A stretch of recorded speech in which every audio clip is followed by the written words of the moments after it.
ये गाड़ी कितने की है? पुराना मॉडल था जिसे न्यू मॉडल में रेनोवेट किया गया है, दोबारा से तैयार किया गया है। जो इसमें पार्ट्स इंस्टॉल किए जाते हैं, क्या वो उनकी ड्यूरेबिलिटी जो है वो इस काबिल होती है कि वो नए वाले मॉडल या जो ओरिजिनल वाला मॉडल है उसको टच कर लें? सामान हम जर्मन गाड़ी को भी लगाएंगे ना, तो जो गाड़ी का सही सामान है हम 14 करोड़ गाड़ी को फिट करेंगे, फिट होगा। फ्रंट में क्या कुछ बदला गया? बोनट है, ये फेंडर, हेडलाइट्स, फ्रंट ग्रिल, अंदर से चीज़ें होती हैं वो भी अल्टर की जाती हैं। बोनट ओपन करूँ ना, इसका इंजन रूम जो है वो तकरीबन सारा वही है। इसके अंदर से हमने कुछ भी नहीं चढ़ा, चलाएंगे, ड्राइव करेंगे, आपको फील नहीं होगा कहीं से कि गाड़ी जो है आपने ओल्ड मॉडल की मॉडिफाई की हुई है। मेन चीज फेंडर के ऊपर तो हर कोई करेक्टर लाइंस आपको दे देता है, ठीक है। असल जो मेहनत है ना वो इस डाई के ऊपर है। वो डोर्स के ऊपर जो कर्व बने हुए हैं, ये बेसिकली नए मॉडल के अंदर आते हैं। इसकी जो करेक्टर लाइंस हैं ये प्रॉपर वही शेप तैयार हुई हुई है। बेशक आप इसे जेन्युइन क्रूजर के साथ खड़ा करके देख लें। करेक्टर लाइंस पे बड़ा फोकस कर रहे हैं थ्रू आउट दी गाड़ी, तो इसमें क्या खास बात? अपर ट्रंक इसका चेंज हुआ है, लोअर ट्रंक भी इसका चेंज हुआ है। जब आप गाड़ी को अल्टर करते हैं तो जाहिर सी बात है उसके वेट में फ़र्क आ जाता है, उसकी सस्पेंशन में फ़र्क आ जाता है, तो क्या उसकी ड्यूरेबिलिटी रहती है? मैं इसकी आपको फिटिंग दिखाता हूँ इंटीरियर की। आपने बहुत ही कम गाड़ियों के अंदर देखा होगा कि अंदर से भी जो है ना वो शीशा वही छोड़ देते हैं। जब गाड़ी को अल्टर किया जाता है तो मैंने सुना है कि अंदर जो हवा की क्रॉसिंग है वो कंट्रोल नहीं होती, शोर बहुत आ रहा होता है, तो उसकी क्या वजह है? बिल्कुल सादी गाड़ी थी, बिल्कुल सादा लंदन मॉडल था और ये मैनुअल गाड़ी। सनरूफ इसके अंदर दोबारा इंस्टॉल किया गया? ड्यूल एसी भी इवन के नहीं था। इसके छत के अंदर सारी एसी ड्यूल एसी की पाइपिंग की गई है। इस वक्त ये गाड़ी जोन सी है वो प्रॉपर 14 करोड़ वाली खड़ी है। करोड़ वाली खड़ी हुई है। आप कोई नॉर्मल बंदा आके एक दफा वो परेशान हो जाएगा कि यार इसके साथ लग के ना खड़े हो, कहीं मालिक कुछ कहना दे। अगर आप भी ये गाड़ी तैयार करवाना चाहते हैं तो कितने में होगी और कैसे होगी? अली भाई कितना खर्चा आएगा? जी पब्लिक डिजिटल के साथ मैं हूं फैजान चौधरी। इस वक्त जो मेरे पीछे क्रूज़र आप देख रहे हैं, इसकी मालियत को आपको ये लग रही होगी कि ये 14 करोड़ वाला क्रूज़र खड़ा है, लेकिन मैं आपको ये बताता चलूं कि ये पुराना मॉडल था जिसे न्यू मॉडल में रेनोवेट किया गया है, दोबारा से तैयार किया गया है। कौन सा मॉडल था, कितनी मालियत में तैयार हुआ है, ये जानेंगे ऑटो लेवल के ऑनर उस्मान भाई से। उस्मान भाई कैसे हैं आप? जी अल्लाह का शुक्र फैजान भाई। उस्मान भाई सबसे पहले मैं ये जानूंगा कि ये कौन सा मॉडल था और इसको कौन से मॉडल में तैयार किया गया? फैजान भाई ये 2001 मॉडल था, इसको 2023 मॉडल में मैंने कन्वर्ट किया है। प्रॉपर जेन्युइन कंडीशन में, दोनों सेम टू सेम खड़े करके हम जज नहीं कर सकते कि जेन्युइन कौन सा है और तैयार हुआ कौन सा है। मुझे ये भी बताते चलें कि इसकी जो कीमत है वो क्या है? मतलब अगर नए वाले क्रूज़र की बात करें तो वो तो सबको पता है कि 14 करोड़ चल रही है, पिछले काफ़ी दिनों से सोशल मीडिया पे भी वायरल है, लेकिन ये गाड़ी कितने की है? फैजान भाई ये गाड़ी पहले तो मिलती थी 35 से 45 लाख की रेंज में गाड़ी मिल जाती थी पुरानी। 98 से 2002 वाला जो मॉडल है ना, पुराने 6 वाला, उतनी गाड़ी मिल जाती है। लेकिन अब जो रेट मार्केट में आप हुए हैं, अब ये गाड़ी 50-55 पहुंच गई है। ठीक है, ये तकरीबन ऑनवर्ड तैयार करके 1 करोड़ में गाड़ी मुकम्मल तैयार हो जाती है। 1 का 2 तो सुना था, 1 का 14 मैं पहली बार सुन रहा हूँ। ये 1 का 14 कर दिया अल्हम्दुलिल्लाह। अपनी व्यूअर्स के लिए, अपने चाहने वालों को जिन्होंने हमें इतना सपोर्ट किया उनके लिए ये बेस्ट ऑफ लक ऑफर है, ठीक है। 1 करोड़ लाएं और 14 करोड़ की गाड़ी हमसे ले जाएं। पुरानी गाड़ी में बोनट हो रहा है, फ्रंट हो रहा है, बैक हो रहा है, साइड व्यू हो रहा है, तो जिसमें जो इसमें पार्ट्स इंस्टॉल किए जाते हैं, क्या वो उनकी ड्यूरेबिलिटी जो है वो इस काबिल होती है कि वो नए वाले मॉडल या जो ओरिजिनल वाला मॉडल है उसको टच कर लें? फैजान भाई ये जो सामान इसमें फिट होता है, जो जिसमें हमने सामान अपोर्ड करते हैं, ये हम अपनी गाड़ी के बेसिस के साथ हम अपोर्ड करते हैं। सामान हम जेन्युइन गाड़ी को भी लगाएंगे ना, तो जो गाड़ी का सही सामान है हम 14 करोड़ गाड़ी को फिट करेंगे, फिट होगा। कि जो प्रॉपर जो एक पार्ट है ना वो जेन्युइन को कंपेयर करता है अल्लाह की मेहरबानी से। उस्मान भाई ने काफ़ी हद तक डिटेल बताई है। इसकी जो मुकम्मल एक रिव्यू होती है गाड़ी की वो हम जानेंगे अली भाई से। अली भाई को बुलाऊंगा, पहले भी उनके साथ एक रिव्यू हम कर चुके हैं। अली भाई हमें एक पूरी फ्रंट रिव्यू, साइड रिव्यू और बैक रिव्यू इसका देंगे, तो चलते हैं अली भाई की तरफ। चलिए जी, सबसे पहले फ्रंट रिव्यू की तरफ चलते हैं। अली भाई आ गए हैं। अली भाई फ्रंट में क्या कुछ बदला गया? अच्छा फैजान भी ओवरऑल देखा जाए तो इसमें फ्रंट से जो है ना सारे तकरीबन पार्ट्स हम चेंज कर देते हैं। इसके अंदर बोनट, इसके fenders, headlights, front grille, front bumper और फ्रंट बॉडी किट भी जो है, इवन कि इसके अंदर बॉडी किट भी इंस्टॉल है। मोस्टली बॉडी किट्स इंस्टॉल नहीं होती, लेकिन इस टाइम करंट जो देखें तो इसमें फ्रंट शो सारी, इवन कि इसकी साइड प्रोफाइल, बैक की तरफ भी हम जाएंगे तो फ्रंट से आपको इसका कोई भी पुराना पार्ट नहीं है। इवन कि ये बोनट है, ये fender, headlights, front grille, even कि इसकी वाइपर पट्टी जो है मार्केट में अक्सर जो लोग कन्वर्ट करते हैं बड़ी ऑकवर्ड सी लगाते हैं, लेकिन इसमें भी मैं आपको दिखाऊंगा तो वो बड़ी फिनिशिंग के साथ हमने इसकी डाई बना के तैयार करवाई है। और ओवरऑल अगर देखें तो हाई स्पीड के ऊपर भी जब आप जाएं तो इसकी एरो डायमेंशंस जो हैं वो कहीं से भी आपको ये फील नहीं होगा कि गाड़ी के अंदर कुछ अजीब सी आवाज़ें आएंगी या गाड़ी की जो है वो रोड पे चलती हुई कुछ टेढ़ी मेरी ऊपर। अल्हम्दुलिल्लाह गाड़ी प्रॉपर अलाइन की गई है। अली भाई मैं यहाँ पे एक चीज़ ऐड करना चाहूँगा, जब अगर पुराने मॉडल की बात करें तो उसकी फ्रंट शेप बिल्कुल ना वो डिफरेंट होती है, वो मतलब वो लुक भी नहीं दे रही होती जो इस वक्त दे रही है। तो जब आप इसके अंदर नए पार्ट्स इंस्टॉल करते हैं तो जो उसका अंदर से चीज़ें होती हैं वो भी अल्टर की जाती हैं। इसमें मैं आपको यहीं से बोनट खोल के दिखाऊंगा। अच्छा, तो अगर मैं इसका बोनट ओपन करूँ ना, तो इसका इंटीरियर, इसका इंजन रूम जो है वो तकरीबन सारा वही है। इसके अंदर से हमने कुछ भी नहीं छेड़ा। बेसिकली इसकी जो जनवन चीज़ें हैं, ये इसकी ये जनवन पट्टी है, इसकी बल्क हेड आती है इसके अंदर, और हमने इसकी जनवन फ्रेम, जनवन इंजन फ्रेम के ऊपर इसमें सारी चीज़ें मॉडिफाई की है, ताकि कल कल को आपको कस्टम ऑफिसर्स की वजह से या किसी भी ऑन रोड, अगर तो आप आउट ऑफ सिटी जाते हैं, आपको वहाँ पे फैमिली के साथ होते हैं, आपको रोक के तंग ना किया जाए। एक्चुअल में गाड़ी जो है वो आपका वही पुराना मॉडल है। इसकी सस्पेंशन हमने अपग्रेड भी नहीं की, सस्पेंशन हमने वही सस्पेंशन मेंटेन की है, ताकि अगर तो आपने देखने में गाड़ी 14 करोड़ रुपए की बना दी है ना, तो आपको कंफर्ट भी जो है तकरीबन उससे मिलता जुलता हम आपको करके दे देते हैं। लेकिन अल्हम्दुलिल्लाह आपको जब गाड़ी के अंदर बैठेंगे, आप चलाएंगे, ड्राइव करेंगे, आपको फील नहीं होगा कहीं से कि गाड़ी जो है आपने ओल्ड मॉडल की मॉडिफाई की हुई है। तो अली भाई ने फ्रंट रिव्यू तो दिया है, साइड रिव्यू की तरफ चलेंगे। साइड में क्या कुछ बदला गया वो आपको दिखाते हैं, तो आए चलते हैं साइड की तरफ।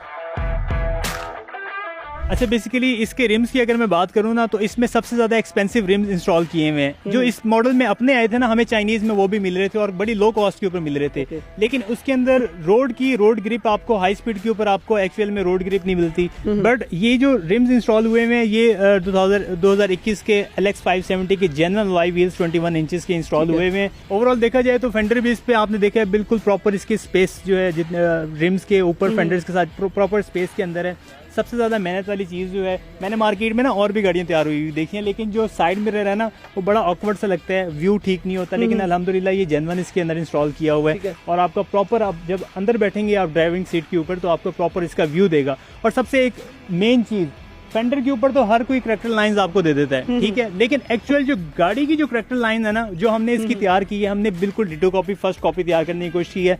ये बेसिकली जो करैक्टर लाइन है, ये आपको जब फेंडर परचेज करते हैं न्यू, तो आपको मिल जाता है, ठीक है। लेकिन असल जो मेहनत है ना, वो इस डाई के ऊपर है। बेसिकली इसके पूरे प्रॉपर कर्व, ये जो है डोर्स के ऊपर जो कर्व बने हुए हैं, ये बेसिकली नए मॉडल के अंदर आते हैं। लोअर डोर्स की और क्वार्टर फेंडर की बात करें, तो इसकी जो करैक्टर लाइंस हैं, ये प्रॉपर वही शेप तैयार हुई है। बेशक आप इसे जेन्युइन क्रूज़र के साथ खड़ा करके देख लें। हमारा कहना ये है कि हमने ये फर्स्ट कॉपी तैयार की है, आप बेशक इसे किसी भी गाड़ी के साथ लेके खड़ा कर लें।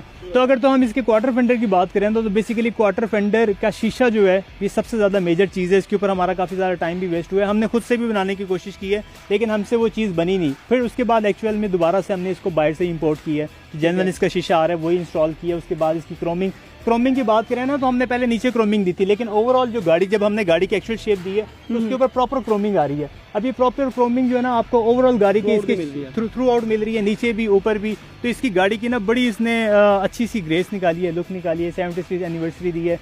क्वार्टर फेंडर, कुछ लोग कहते हैं कि यार ओल्ड मॉडल जब गाड़ियाँ तैयार हो जाती हैं तो क्वार्टर फेंडर आप लोग तैयार नहीं करते। ये क्वार्टर फेंडर तैयार हुआ है। इसमें बेसिकली आप LC 300 का तैयार करवा लें या हमसे LC 200 का तैयार करवा लें, तो प्रॉपर हम आपको क्वार्टर फेंडर जितना जेन्युइन क्रूज़र का एक्सटेंड हुआ है उतना एक्सटेंड करके देंगे। ओवरऑल करैक्टर लाइंस देख लें आप, ठीक है, जो जेन्युइन आ रही हैं बैक लाइट्स के साथ। करैक्टर लाइंस पे बड़ा फोकस कर रहे हैं थ्रू आउट दी गाड़ी, तो इसमें क्या खास बात है? इसमें बेसिकली इसमें सबसे ज़्यादा मेहनत है, लेकिन लोग जब बनाने लगते हैं ना, तो वो बड़ी अजीबो गरीब सी चीज़ें बना लेते हैं, ठीक है। मैंने अभी तक जितनी भी गाड़ियाँ अपलोड की है ना, सारी उसकी कॉपी मेरे ख्याल से इस टाइम मार्केट में चल रही है। कोई फर्स्ट कॉपी जो है ना, उन्होंने कभी नहीं तैयार की कि हम भी किसी को देख के इम्प्रेस हों कि यार बड़ी मज़े की चीज़ बनाई है, हमें भी इनोवेशन ये करनी चाहिए। बैक प्रोफाइल की तरफ चलते हैं, ताकि डिटेल जो सी है वो हम आपको भी दिखा सकें, और बैक में क्या कुछ चेंज हुआ है वो भी आपको बताएं। चलिए जी, इस वक्त आपको गाड़ी की जो बैक प्रोफाइल है वो दिखाने जा रहे हैं। अली भाई, बैक प्रोफाइल में क्या कुछ बदला गया? बेसिकली बैक प्रोफाइल में इन मॉडल्स में तकरीबन सारी बैक चेंज हो जाती है। अपर ट्रंक इसका चेंज हुआ है, लोअर ट्रंक भी इसका चेंज हुआ है, ये LC 300 का ही चेंज हुआ है। और इसमें बैकलाइट्स भी बेसिकली हमने इंस्टॉल की हैं। ट्रंक के अंदर तो इंस्टॉल आती हैं, लेकिन अगर तो इसकी बात करें तो फिनिशिंग आप देख सकते हैं इसके जेन्युइन क्वार्टर फेंडर के अंदर ही इंस्टॉल की है हमने। बैक बम्पर इंस्टॉल किया है, जो कि प्रॉपर इंस्टॉल हुआ है। नीचे देखें तो नीचे बड़ी प्यारी सी इसकी बम्पर के अंदर ही क्रोमिंग आ रही है, और साथ ही बॉडी किट जो है इसी मॉडल की इंस्टॉल हुई है। साथ बम्पर स्लेंसर टिप इसकी इंस्टॉल हुई है, जो कि गाड़ी को तो बड़ी सी खूबसूरत सी लुक देती है। तो ओवरऑल देखा जाए तो हमने बैक से भी जो है ना प्रॉपर वही LC 300 को की शेप कॉपी करने की कोशिश की है। अच्छा अली भाई, मैं यहाँ पर ये भी जानना चाहूँगा, जब आप गाड़ी को अल्टर करते हैं तो जाहिर सी बात है उसके वेट में फ़र्क आ जाता है, उसकी सस्पेंशन में फ़र्क आ जाता है, तो क्या उसकी ड्यूरेबिलिटी रहती है?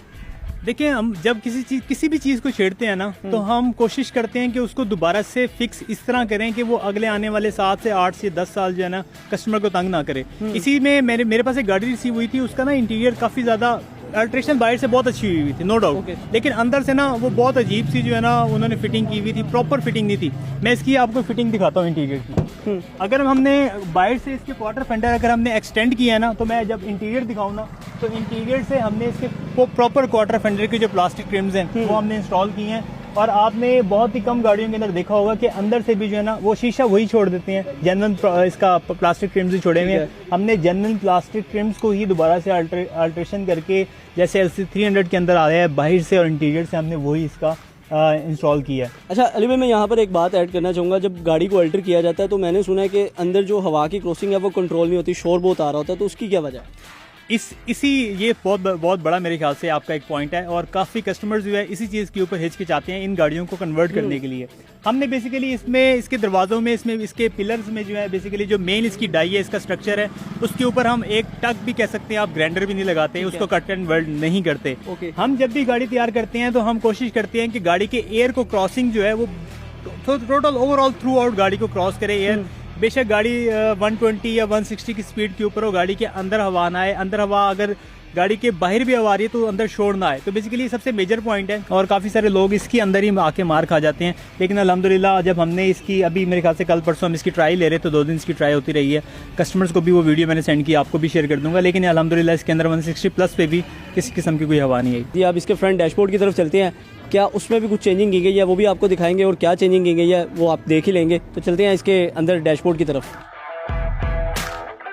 तो जी इंटीरियर में आ गए हैं, डैशबोर्ड में क्या कुछ बदला गया है अली भाई से जानते हैं। अली भाई, इंटीरियर में बताएं कि क्या कुछ तब्दीलियां की गई हैं। अच्छा फैजान भाई, आपको मैं साथ साथ इसकी वीडियोस भी देता रहता हूँ कि आप बिल्कुल सादी गाड़ी थी, बिल्कुल सादा लंदन मॉडल था, और ये मैनुअल गाड़ी थी, ठीक है, बिल्कुल। हाँ, इसका सनरूफ भी नहीं था, कुछ भी इस गाड़ी के अंदर बिल्टन नहीं आया था। सबसे पहले इस पे मैनुअल से हमने ट्रांसमिशन जो जेन्युइन इस गाड़ी की आ रही थी वो हमने इंस्टॉल करवाई है। उसके बाद अब जो है इसके ऊपर जो इस करंट मॉडल का जो है जिगजैग इंस्टॉल हुआ है इसके अंदर। अच्छा, उसके बाद अगर मैं बात करूँ इसके स्टीयरिंग और सामने फ्रंट जो मीटर हैं डिजिटल्स की, उसमें क्या तब्दीलियां की गई हैं?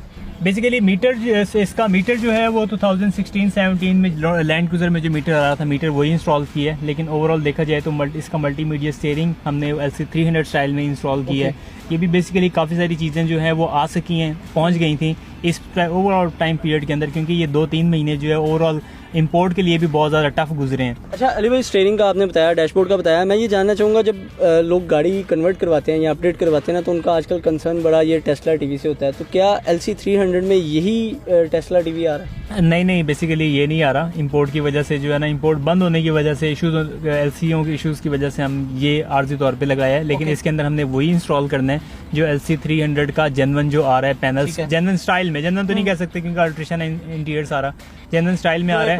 पिक्चर मैंने आपको दे दी है, ये कुछ इस तरह से देखने को आपको मिलेगा, और वही स्किन इंस्टॉल होगा। बट ओवरऑल देखें जाए तो इसका डैशबोर्ड, डोर ट्रिम्स, दरवाज़ों के गत्ते, ये सारी चीज़ें चेंज हुई हैं। इवन के मीटर भी इसका सारा वर्किंग के अंदर है। इसका ऑडियो मीटर, इसके हीट गेज वगैरह, फ्यूल गेज, वो सारी चीज़ें वर्किंग के अंदर है। टेस्ला के अंदर से ही आप AC ऑपरेट कर सकते हैं। हैज़र्ड बटन भी आप यहीं से यूज़ कर सकते हैं। पुश स्टार्ट बटन है, पुश से आप गाड़ी स्टार्ट कर सकते हैं। यानी कि ओवरऑल जो फंक्शन इसके अंदर जो एक नॉर्मल गाड़ी के अंदर नहीं होते, वो सारी इस गाड़ी के अंदर हमने दी हैं। अच्छा अली भाई, डैशबोर्ड सारा चेंज हुआ, जिस तरह आपने बताया कि इसके अंदर सनरूफ नहीं आ रहा था, तो सनरूफ इसके अंदर दोबारा इंस्टॉल किया गया? फैजान भाई, इवन के सनरूफ, इसकी सीट्स, फ्लोर मैटिंग, यानी कि पूरे रूम का ही काम किया हुआ है। इसकी बिल्कुल सादी गाड़ी थी, सनरूफ भी इसके अंदर नहीं था, ड्यूल AC भी इवन के नहीं था। इसके छत के अंदर सारी AC ड्यूल AC की पाइपिंग की गई है। अच्छा। ड्यूल AC इंस्टॉल किया गया ताकि रियर पैसेंजर्स को भी जो है वो हवा मिल सके। सीट्स जो हैं वो बड़ी मज़े की तैयार हुई हैं। हमने फर्स्ट जो अभी LC300 जो आ रही है उसकी फर्स्ट कॉपी जो सीट्स उसकी उनकी हमने अभी तक जो देखी हैं वही सेम डिट्टो कॉपी हमने सीट्स तैयार करने की कोशिश की है, ताकि बाहर जो अंदर से एक दफ़ा जो मेजॉरिटी जिन लोगों को बड़ी गाड़ियों का ज़्यादा नहीं पता, एक दफ़ा वो ये देख के यही कहेंगे यार ये भाई जो है ना 14 करोड़ की गाड़ी ले आए हैं और 14 करोड़ लगा आए हैं। मैं ये कह सकता हूँ कि इस वक्त ये गाड़ी जोन सी है वो प्रॉपर 14 करोड़ वाली खड़ी है। 14 करोड़ वाली खड़ी हुई है। आप कोई नॉर्मल बंदा आके एक दफ़ा वो परेशान हो जाएगा कि यार इसके साथ लग के ना खड़े हों, कहीं मालिक कुछ कहना दे। तो जी बाहर चलते हैं, अली भाई से जानेंगे कि अगर आप भी ये गाड़ी तैयार करवाना चाहते हैं तो कितना खर्चा आएगा। तो गाड़ी के बाहर चल के आपको इसकी प्राइस बताते हैं, ताकि आप भी अगर 14 करोड़ के मज़े लेना चाहते हैं तो ज़रूर लें। आए चलें भाई। तो जी आखिर में आपको ये बता देते हैं कि अगर आप भी ये गाड़ी तैयार करवाना चाहते हैं तो कितने में होगी और कैसे होगी। अली भाई, कितना खर्चा आएगा? देखिए फैजान भाई, अगर तो आप गाड़ी अपनी परचेज करके लेके आते हैं ना, तो कम से कम 36 लाख रुपए और ज़्यादा से ज़्यादा आप इसके ऊपर 50 लाख रुपए लगा सकते हैं इसका इंटीरियर एक्सटीरियर तैयार करने के लिए। किसी कस्टमर का कम बजट है तो उसका बिल उसका पैकेज जो है वो उसी हिसाब से कस्टमाइज़ करके 35 से 36 लाख तक इस मॉडल के लिए इंटीरियर एक्सटीरियर का। और मैक्सिमम बहुत ही अच्छी बेसिक ये वाली गाड़ियाँ जो हैं इस कंडीशन के अंदर तकरीबन 48 से 52 के दरमियान ये गाड़ियाँ तैयार हो जाती हैं। मतलब हम ये कह सकते हैं कि अगर किसी ने 14 करोड़ के मज़े लेने हैं तो वो 50 लाख रुपया खर्चा कर ले। हाँ, तकरीबन 35 से 50 के दरमियान अपना माइंड रखे। ठीक है, बहुत शुक्रिया अली भाई। तो ले जी, अगर आप भी अब 14 करोड़ वाली गाड़ी तैयार करवाना चाहते हैं सिर्फ 50 लाख में, तो ऑटो लेवल पे आएँ और अपनी गाड़ी तैयार करवाएं। मुझे दीजिए इजाज़त, अल्लाह हाफिज़।